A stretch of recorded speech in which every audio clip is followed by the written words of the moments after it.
Well, Mali started 3 days of national mourning following Friday's terror attack on a hotel in the capital, Bamako, in which 19 people were killed. The attack was claimed by a group that pledges allegiance to Al-Qaeda. I-24 News correspondent Uri Shapiro has the latest in the ongoing investigation. 3 days after the devastating attack in Mali, and more details are coming to light. 19 people were killed in the Radisson Blu Hotel in the capital Bamako before Malian and international troops stormed to the building to free guests and staff who had been taken hostage. 2 gunmen were killed. The French special forces were there on standby until we gave the green light for them to intervene. They intervened when we decided that they could conclude this affair. However, as the investigation continues, more and more questions are being asked. No less than 3 militant groups are claiming responsibility for the attack. The Islamic militant group Al-Murabitun, the Al-Qaeda in the Islamic Maghreb, and the Massima Liberation Group.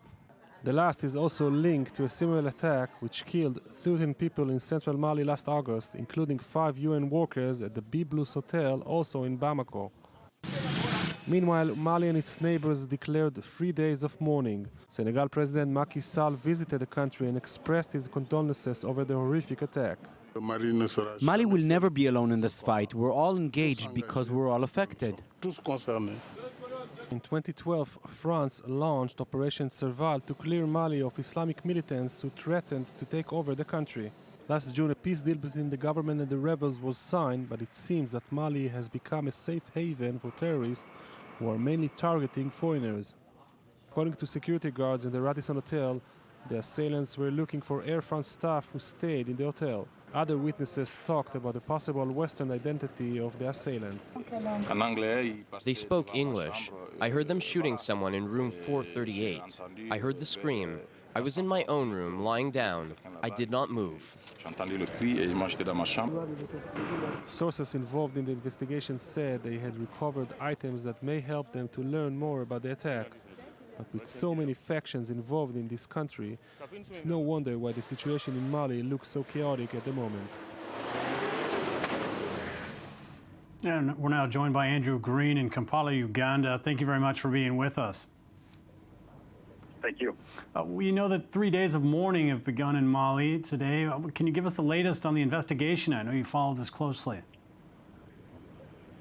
Well, it appears that the investigation is not going anywhere very fast. The government tonight put out images of the 2 gunmen, alleged gunmen who were killed, and we're asking citizens for any information that they could provide about these 2 men.